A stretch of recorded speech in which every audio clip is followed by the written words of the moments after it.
Bismillahirrahmanirrahim. Assalamu alaikum. Students of class 9th. Hope all of you will be fine. Dear students, today we are going to start the topic meiosis. Meiosis eukaryotic जो organisms होते हैं उनके only germ line sales में होती है. ठीक है. Germ line cells are those cells that give rise to the gametes or which are involved in the formation of gametes. So meiosis takes place in the germline cells of the eukaryotes.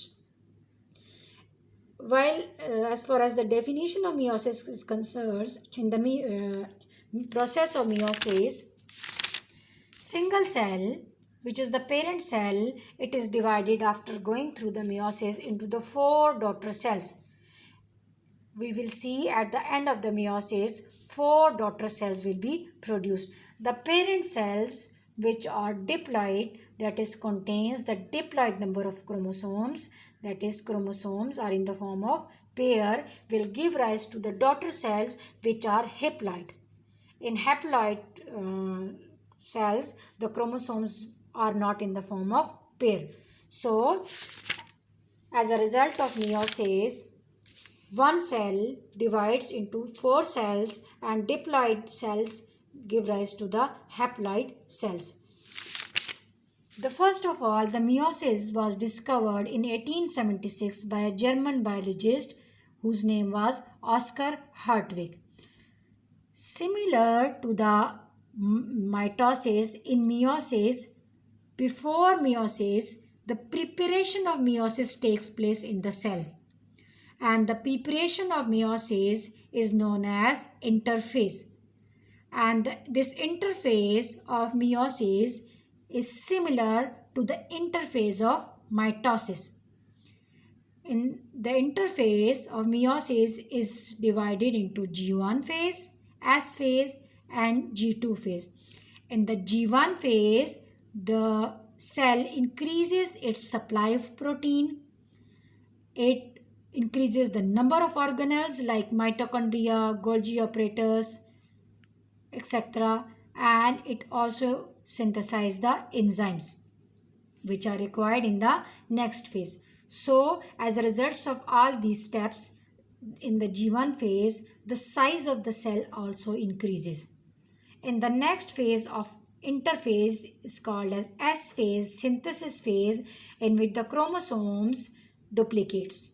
And in G2 phase, the mitotic spindle fiber proteins are formed.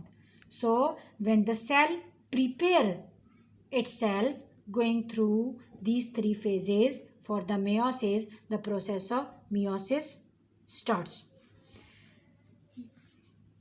After meiosis 1, the cell will enter into the meiosis 2. So, we will first study meiosis 1, then meiosis 2. In the meiosis 1, for convenience, the phases are divided into karyokinesis and cytokinesis. That is, meiosis is broadly divided into two steps. Karyokinesis, that is division of nucleus, and cytokinesis, which is the division of cytoplasm.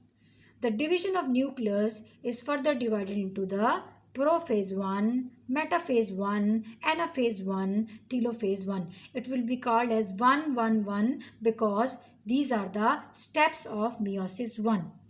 For the steps of meiosis 2, we will pronounce it or call it prophase 2, metaphase 2, anaphase 2 and telophase 2. So let us come to the prophase 1. In the prophase 1 is entirely different in the sense that to the mitosis, as in the prophase 1 of meiosis, the homologous chromosomes, these are the homologous chromosomes, they pair up with each other, as we can see over here. That is, in the prophase 1, the homologous chromosomes, they pair up with each other. During pairing, we see the single chromosome, which is just like this. Each chromosome is bivalent. That is, it consists of two arms. The one arm and the second arm. These lengths of the chromosomes are called as chromatids. So, single chromosome consists of two arms, that is bivalent, and four lengths, that is four chromatids, 1, 2, 3, 4. So, these chromosomes are also known as tetrads because they contain four chromatids, so called tetrad. When the homologous chromosomes, that is this bivalent chromosome, pair up with the other bivalent chromosomes, which is homologous, the pairing or the junction will be formed between the non-sister chromatids. So let us come to explain what is sister chromatids and what is non-sister chromatids.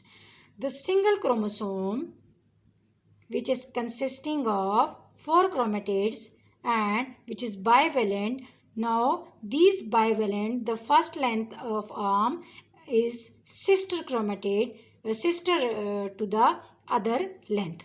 So this chromosome is sister to this chromosome, that is 1 and 2 length are sister chromatids, and these two chromatids are sister, that is chromatid number 3 and 4 are sister to each other, but the chromatid number 2 and 3 or 1 and 4 are non-sister chromatids.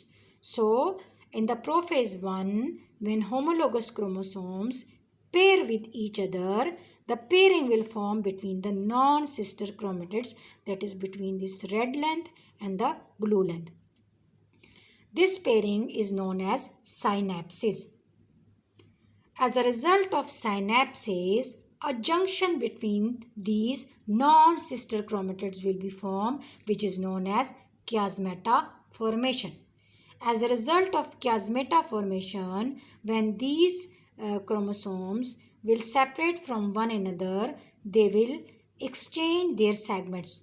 That is, the red chromosomes will exchange its portion to the blue chromosomes, and the blue chromosome will exchange its segments with the red chromosomes.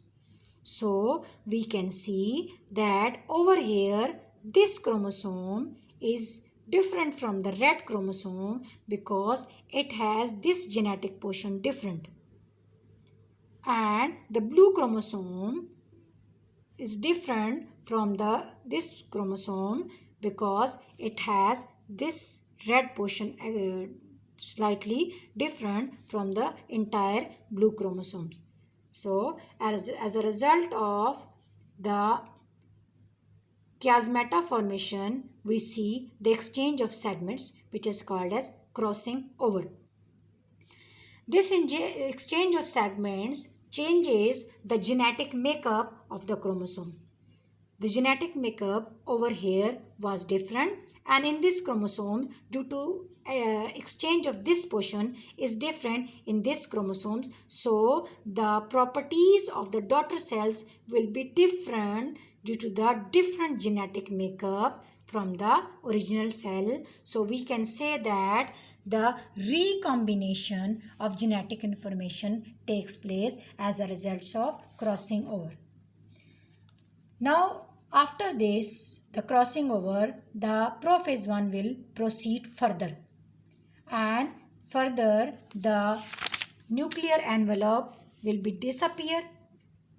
The nucleolus in the prophase will be disappear, and the chromatin material will condense further, and the centrioles will divide into two and migrate towards the opposite pole, and spindle fibers or network of spindle fibers will extend along with it.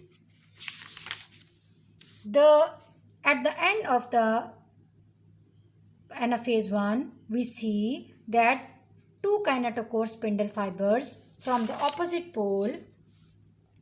These are the spindle fibers, and the kinetochore spindle fibers will attach with the two kinetochores of the homologous pair, which is a different step from the metaphase. In metaphase, we see that kinetochore spindle fibers attaches from one end, and kinetochore spindle fibers from the other end attaches with the kinetochore of the same chromosome. But over here, the kinetochore spindle fiber attaches with the pair of chromosomes from this side and from this side. Now these kinetochore spindle fibers attaches with the pair of chromosomes, and the non-kinetochore spindle fibers attaches with each other. After the prophase 1, metaphase 1 starts. And during the metaphase, the alignment of chromosomes at the equatorial plate takes place, that is in the center takes place.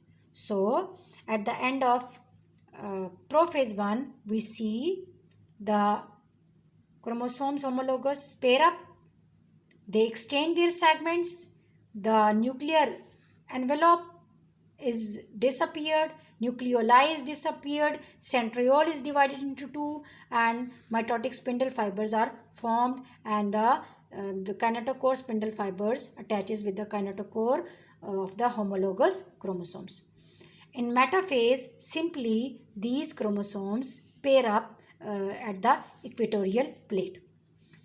And in the anaphase 1, after the experiencing of pulling or stretching force, the spindle fibers shortens, and when they feel the stretching force or a pulling force towards the opposite pole, they separate these homologous pairs with the exchange segments, and as a result they reaches the opposite poles. Now in the telophase, which is the reversal of prophase, the nucleoli reappears. We do not see over here the nuclear membrane, but over here the nuclear membrane reappear, the nucleoli reappear, and the chromatin material again uncoils. After the completion of telophase 1, the cytokinesis start, and in animal cell, which is simply the pinching of cytoplasm, and in plant cells the cell wall formation occurs. So it completes over here the meiosis 1. Hope so it will be clear, and students do write it in your notebooks and memorize it. Thank you. Allah Hafiz.